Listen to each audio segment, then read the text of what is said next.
métropolitain de Kananga et à ce titre, président de l'Assemblée épiscopale provinciale de Kananga, dont la juridiction s'étend à tout l'espace du Grand Kasaï,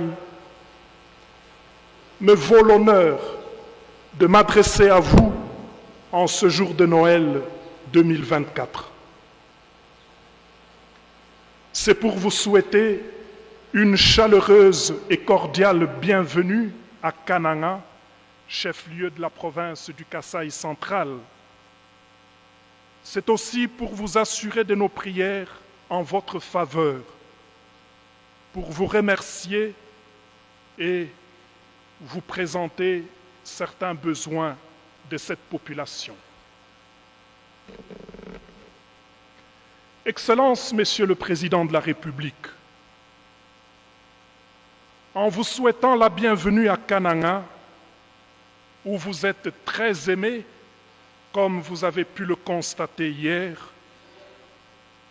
je vous dis en même temps que nous nous sentons tous vraiment honorés que vous soyez venus prier avec nous en cette pro-cathédrale Saint-Clément. Merci d'être un chef proche de votre peuple. Merci d'être un chef qui connaît et qui craint Dieu. Merci pour l'exemple de votre piété.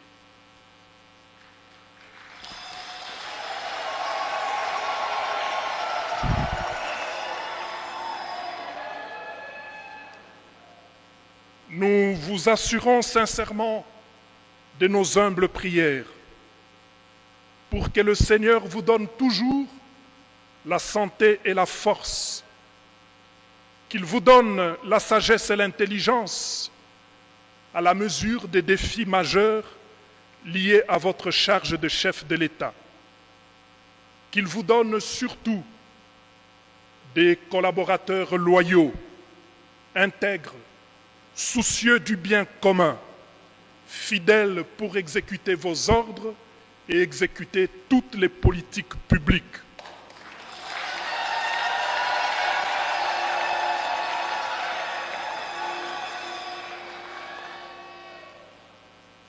Que le Seigneur vous donne des collaborateurs qui vous aident à faire avancer notre pays vers des lendemains meilleurs, qu'ils soutiennent tous vos efforts et les couronnent de succès sur tous vos efforts en vue de ramener la paix et de restaurer la souveraineté de l'État à l'Est et sur tout le territoire national. Que Dieu entende nos prières et nous exauce par sa grâce. Excellences, Messieurs le Président de la République et chef de l'État, nous voulons ici vous exprimer notre reconnaissance sincère pour les réalisations qui, sous votre impulsion, soulagent la misère de la population kassaïenne. C'est notamment la construction de la route nationale numéro 1 qui avance et dont nous espérons qu'elle ne tardera plus à traverser tout l'espace kassaïen.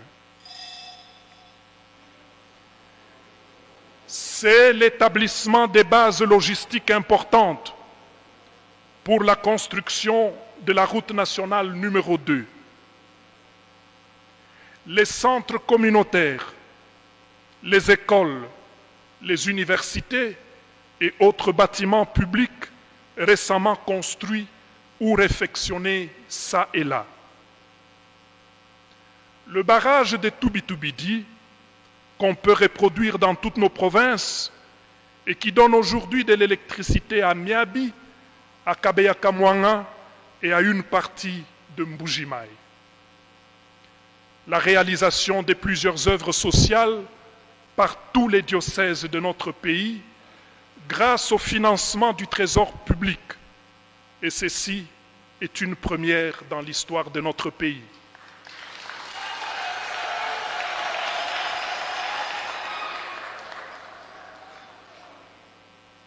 C'est, nous devons le mentionner, la signature des accords spécifiques et de leurs mesures d'application à la suite de l'accord cadre antérieurement signé, et j'en passe.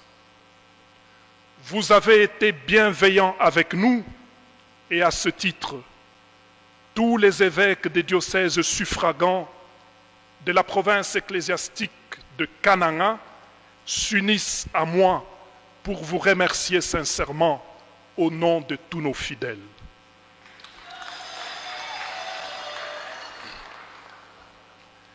Excellences, Monsieur le Président de la République et chef de l'État, je me serais limité ici, mais alors je faillirais à ma mission et le peuple pourrait m'en vouloir si je ne vous exprime pas ses besoins les plus importants et les plus urgents. Ce peuple espère en effet que je sois son porte-parole auprès de vous, franchement et loin de toute politique, simplement pour son bien, tel qu'il en ressent le besoin. Les besoins de ce peuple sont nombreux, mais il y en a 3 qui nécessitent votre attention particulière pour une intervention urgente. Je cite les routes, l'électricité et les ravins.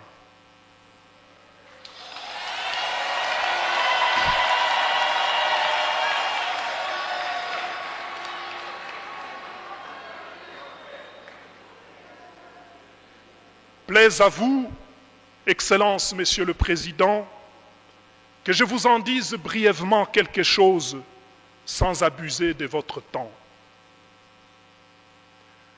Le Grand Kasaï, qui ne se limite pas seulement à ces grandes villes, reste un espace gravement isolé et tristement enclavé. En plus des routes nationales, il y a un besoin impérieux de construire des routes interprovinciales et des dessertes agricoles pour faciliter la circulation des personnes, des biens et des services, sans quoi le développement tardera à venir. Nous vous félicitons de prendre le temps de visiter la route de Kalambambouji qui nous ouvrira sur l'Angola. Mais nous émettons quelques réserves sur ce projet. D'abord, nous devons admettre qu'il faut construire cette route pour nous désenclaver. Mais le risque est que, si rien d'autre n'est fait, nous ne serons, nous, qu'un marché pour l'Angola qui viendra déverser chez nous son ciment, ses bières et ses autres produits transformés.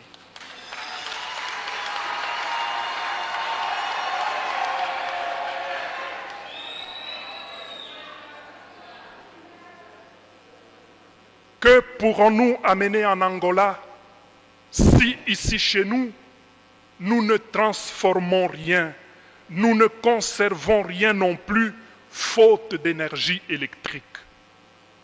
Le développement doit être pensé à partir de notre point de vue. Nous ne sommes pas donc contre la construction de cette route. Nous voulons dire qu'en plus des routes, le peuple a énormément besoin d'énergie électrique pour transformer et conserver ce qu'il produit à l'état naturel. Ce n'est qu'avec les routes et l'électricité que notre peuple s'inscrira dans la logique d'échange avec les autres et ne sera pas seulement un marché de ce qui est produit ailleurs pour être vendu et consommé chez nous.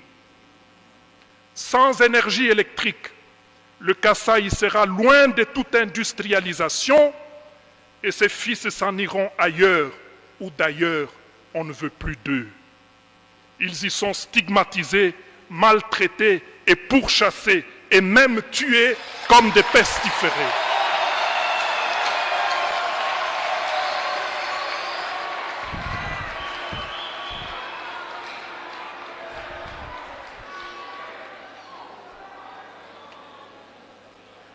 chute Mbombo, chute Katende. Le peuple veut avoir de l'électricité et n'arrive pas à s'expliquer ce qui se passe. Quand il entend dire que le matériel pour tel barrage serait arrivé à telle gare et aurait moisi là-bas, le peuple ne comprend pas.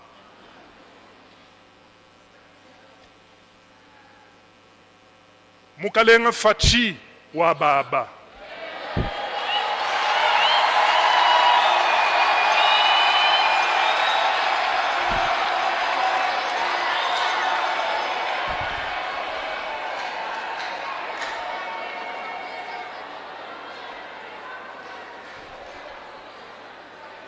Bana benu mbabambane tufeshe ko kunzembwa bwa musangu mukwabo pawalo ni benyi kutwendele kwetu kuneku twa benzele fier twa bebejene nudini kwenu kutibu kwetu kunekwanyi.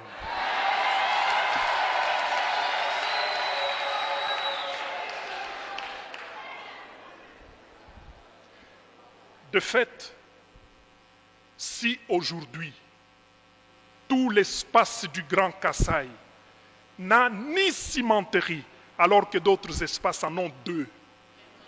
Si l'espace Grand Kasaï aujourd'hui n'a aucune industrie, même pas une brasserie,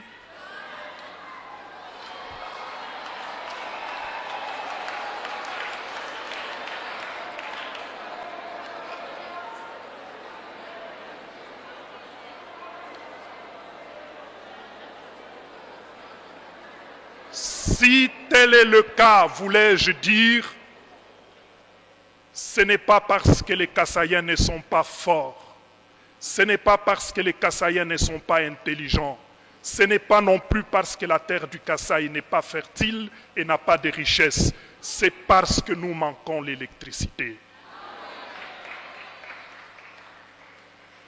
Excellences, Monsieur le Président et chef de l'État,